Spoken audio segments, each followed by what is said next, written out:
warahmatullahi wabarakatuh. Perkenalkan, nama saya Nur Delima, stambuk A22121014, kelas C Pendidikan Biologi, Fakultas Keguruan dan Ilmu Pendidikan, Universitas Tadulako.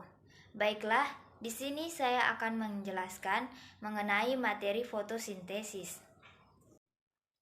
Fotosintesis merupakan proses pembuatan makanan yang terjadi pada tumbuhan hijau dengan bantuan sinar matahari dan enzim-enzim.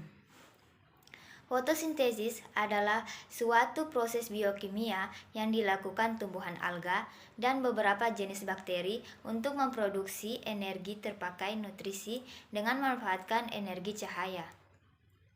Fotosintesis adalah fungsi utama dari daun. Selanjutnya, proses fotosintesis. Pada proses fotosintesis tidak berlangsung untuk semua sel, tetapi khusus ada sel yang mengandung pigmen fotosintetik karena proses fotosintesis dipengaruhi oleh kemampuan daun menyerap spektrum cahaya. Perbedaan ini disebabkan perbedaan pigmen pada jaringan daun. Kloroplas merupakan salah satu pigmen fotosintetik yang berperan penting dalam proses fotosintesis. Untuk menyerap energi matahari, kloroplas mengandung klorofil. Pigmen fotosintesis ini terdapat pada membran tilakoid. Perubahan energi cahaya menjadi energi kimia berlangsung di tilakoid dengan produk akhir berupa glukosa yang dibentuk di dalam stroma. Klorofil sendiri hanya merupakan sebagian dari perangkat dalam fotosintesis yang dikenal fotosistem.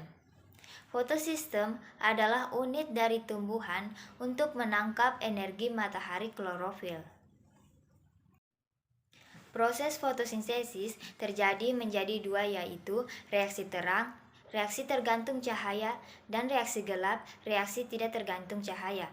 Pada reaksi terang, proses untuk menghasilkan ATP dan reduksi NADPH2. Reaksi ini memerlukan molekul air. Proses diawali dengan penangkapan foton oleh pigmen sebagai antena.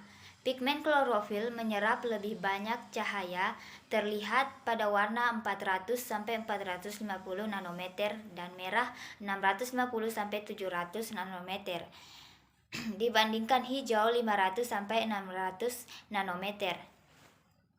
Pada reaksi gelap, ATP dan NADPH yang dihasilkan dalam proses fotosintesis memicu sebagai proses biokimia.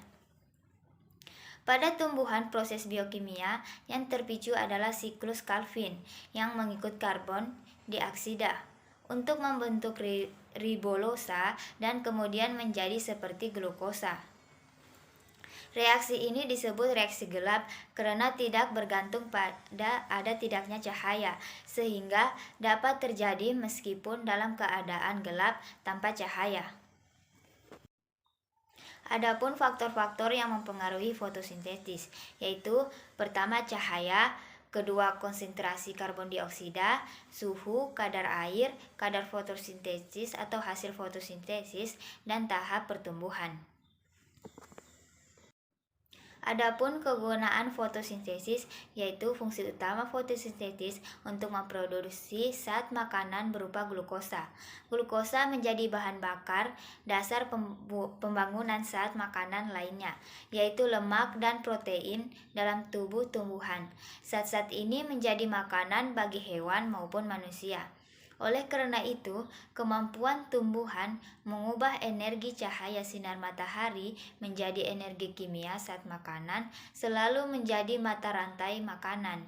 Kedua, fotosintesis membantu membersihkan udara, yaitu mengurangi kadar CO2, karbon dioksida di udara, karena CO2 adalah bahan baku dalam proses fotosintesis sebagai hasil akhirnya selain zat makanan adalah O2. Oksigen yang sangat dibutuhkan untuk kehidupan. Yang ketiga, kemampuan tumbuhan berfotosintesis selama masa hidupnya menyebabkan sisa-sisa tumbuhan yang hidup Masa lalu tertimbun dalam tanah selama berjuta tahun menjadi batu bara, menjadi salah satu sumber energi saat ini. Baiklah, itulah tadi materi mengenai fotosintesis yang dapat saya sampaikan. Jika ada kesalahan kata, mohon dimaafkan. Dan saya ucapkan terima kasih. Dan wassalamualaikum warahmatullahi wabarakatuh.